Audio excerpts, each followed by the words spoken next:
નમસ્કાર ખેડૂત મિત્રો, કેમ છો? મજામાં? તો મજામાં જઈશું ભાઈ. આજે આપણે વાત કરવાની છે ઓટો સ્ટેરિંગ. જે ઘણા ખેડૂતોને ખબર નથી કે ઓટો સ્ટેરિંગ કેમાં કામ આવે છે. અત્યારે નોનસ્ટોપ ખેડૂતને એવું છે કે સાર અને ખાતર ઓયણી માટે જ છે. તો દર્શક મિત્રો, ઓયણી માટે નથી. આની અંદર આપણે જો યુઝ કરીએ ને માહિતી આપીએ તો ઓછામાં ઓછી 10 થી 12 કલાક લાગે છે. આને આપણે માત્ર યુઝ કરીએ ઓયણી માટે. તો આજે આપણે જે ડાયનામિક કંપની છે તેમના કંપની તરફથી અહીંયા સાહેબ હાજર છે. એની પાસેથી આપણે થોડીક વધારે માહિતી માંગીએ, જેથી કરી અને ખેડૂત ભાઈઓને ખબર પડે કે આપણે કઈ કઈ વસ્તુમાં ઉપયોગ કરી શકીએ. અત્યાર સુધીમાં તો આપણે માત્ર ઓયણીમાં જ ઉપયોગ કર્યો છે. તો નમસ્કાર સાહેબ. નમસ્કાર. અમારી ચેનલમાં આપનું હાર્દિક સ્વાગત છે. આભાર સાહેબ, અત્યાર સુધીમાં જે કઈ આ છે ઓટો સ્ટેરિંગ ની અંદર, તેની અંદર માહિતી ઓયણીની આપી છે. તો આપણે ખેડૂત મિત્રોને કોઈને પંચિયા હાંકવા હોય છે અથવા તો પલટી પ્લાવ હાંકવા છે, તો તેના માટે આપણે ઉપયોગ કરી શકીએ કે નહીં?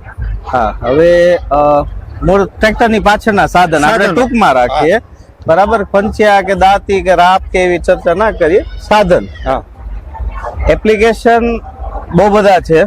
મૂળ કામ તમને શોર્ટમાં કહી દઉં તો તમારા ટ્રેક્ટરનું સ્ટેરિંગ ચલાવી દે.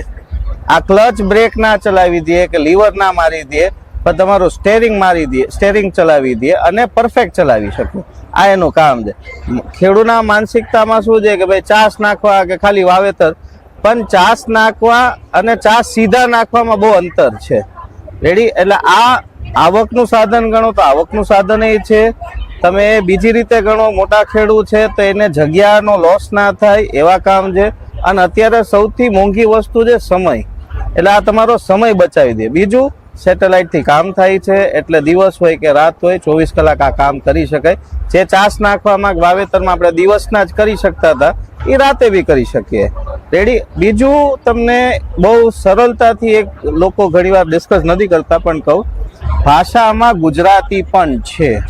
હા, મારા કસ્ટમર વધારે, ખેડૂતો વધારે વાપરતા નથી ગુજરાતી, કેમ કે એની સાઇન ભાષા જ એટલી સરળ છે કે તમને બહુ સરળતાથી સમજાઈ જાય કે ભાઈ ટ્રેક્ટરના 2 ટાયરની વચ્ચેની જગ્યા ને એવું લખેલું છે, એ આંકડા મારી દે. પણ સાધન બધા ચાલે, ઘણું બધું કામ થઈ શકે, ફાસ્ટ થઈ શકે. આ એનું મૂળ કામ છે. તો દર્શક મિત્રો, સાહેબે જે માહિતી આપણે આપી છે એ તો છે જ. સાથે આપણે સાસ નખવી દઈએ છીએ, પછી વાવેતર હોય ત્યારે આપણે બીજા અન્ય ટ્રેક્ટરનો ઉપયોગ કરતા હોય છે. ત્યારે આપણે અન્ય ટ્રેક્ટરનો ઉપયોગ કર્યા પછી આપણે શું તકલીફ થાય છે તે હું જણાવું.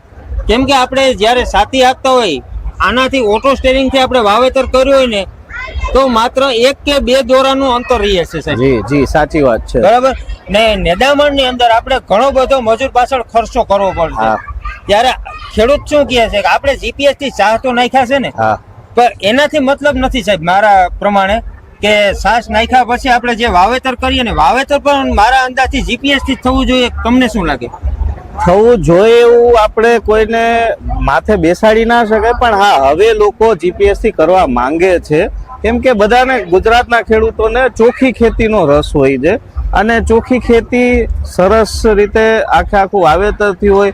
જે જમીન છે દિવસે દિવસે નાની થતી જાય છે હરેક પરિવારમાં, તો જે જમીન છે એમાં મેક્સિમમ સૌથી વધારે ઉત્પાદન લઈ શકાય એનો એક પ્રયાસ હોય છે. અને ભાઈએ જેમ કીધું એમ, જે આપણે ચાસની કે વાવેતરની વાત કરતા હતા, પણ જીપીએસ થી તમે જો વાવેતર કર્યું હોય ને, તો જ્યારે આ શું કહેવાય, વાવેતર કર્યા પછી જ્યારે ખડ ઉગે છે, નિંદામણનો પ્રશ્ન આવે ને, જો જીપીએસ થી કર્યું હોય ને, તો નિંદામણનું કામ પણ સરળ થાય. અને હવે સૌથી મોટો પ્રશ્ન લેબર એટલે કે માણસોનો છે. તો દિવસે દિવસે તમારે મશીનરીથી જ આ કામ લેવાના છે. વર્ષો પહેલા બળદ નહીં હતા, હવે આપણી પાસે ઘરે ઘરે મિની ટ્રેક્ટર છે. એ જ એક જાતનું નવા ટેકનોલોજી કે નવી સાધનો આવે છે. એ જ રીતે નિંદામણનું કામ જો તમે પરફેક્ટ વાવેતર સીધી લીટીમાં થયું હોય, તો નિંદામણ એ તમારું સીધું જલ્દીથી થઈ શકે. જે મજૂર દિવસો લઈ લેતા હતા, એની બદલે ઓલું સિંગડા વાળું ટ્રેક્ટર કે મિની ટ્રેક્ટર થી નિંદામણના કામ જલ્દી થઈ શકશે. સાહેબ,